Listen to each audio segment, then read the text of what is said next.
বিয়ের মাত্র 2 মাস যেতে না যেতে ঘর ভাঙার গল্প অনেক শোনা যায়, কিন্তু সেই গল্প যখন প্রাণহানির কারণ হয়ে দাঁড়ায় তখন তা কেবল বিচ্ছেদ থাকে না, হয়ে ওঠে এক চরম ট্র্যাজেডি।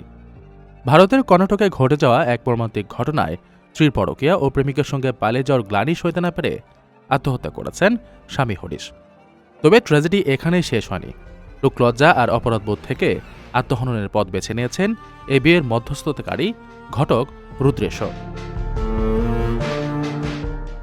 ঘটনার সূত্রপাত গত 23 জানুয়ারি। এদিন মন্দিরে যাওয়ার নাম করে বাড়ি থেকে বের হয়ে আর ফেরেননি সরস্বতী নামের ওই তরুণী। দীর্ঘ সময় নিখোঁজ থাকায় পরিবারের পক্ষ থেকে পুলিশের অভিযোগ জানানো হলে বেরিয়ে আসে চাঞ্চল্যকর তথ্য। পুলিশের প্রাথমিক তদন্তে জানা যায় সরস্বতী নিখোঁজ হননি, বরং তার পুরো পরিচিত প্রেমিক শিবকুমারের হাত ধরে ঘর ছেড়েছেন। এই খবর পাওয়া মাত্রই মানসিকভাবে ভেঙে পড়েন হরিশ। তিনি একটি সুসাইড নোট লিখে নিজের জীবনের ইতি টানেন, যেখানে এই পরিণতির জন্য দায়ীদের নাম স্পষ্ট করে লিখে গেছেন। অন্যদিকে এ বিয়ের ঘটক ছিলেন সরস্বতী চাচা রুদ্রেশ। নিজের হাতে দেওয়া বিয়ে এমন ভয়াবহ রূপ নেওয়ায় এবং জামাইয়ের আত্মহত্যার খবরে তিনি চরম অনুশোচনায় ভোগেন। লোকলজ্জার ভয়ে 36 বছর বয়সী রুদ্রেশ শেষ পর্যন্ত আত্মহত্যার পথ বেছে নেন।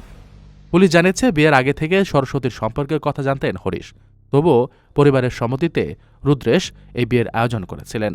বর্তমানে সরস্বতীকে আত্মহত্যার প্ররোচনার অভিযোগে গ্রেফতার করে কারাগারে পাঠানো হয়েছে। দাভানগড়ে পুলিশ সুপার উমা প্রশান্ত জানিয়েছেন, 2টি পৃথক মামলার মাধ্যমে এই ঘটনার তদন্ত চলছে।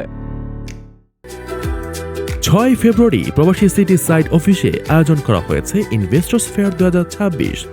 ভিডিও কলে মিলবে ফ্রি ওমরা সুযোগ সহ অবিশ্বাস্য সব উপহার। দিনব্যাপী এই আয়োজনে শিশুদের জন্য থাকবে আনলিমিটেড ফান রাইড, আর বড়দের জন্য মনোরম নৌকা ভ্রমণ ও কলাপাতায় পরিবেশিত লাঞ্চ। মাত্র 10,000 টাকায় বুকিং।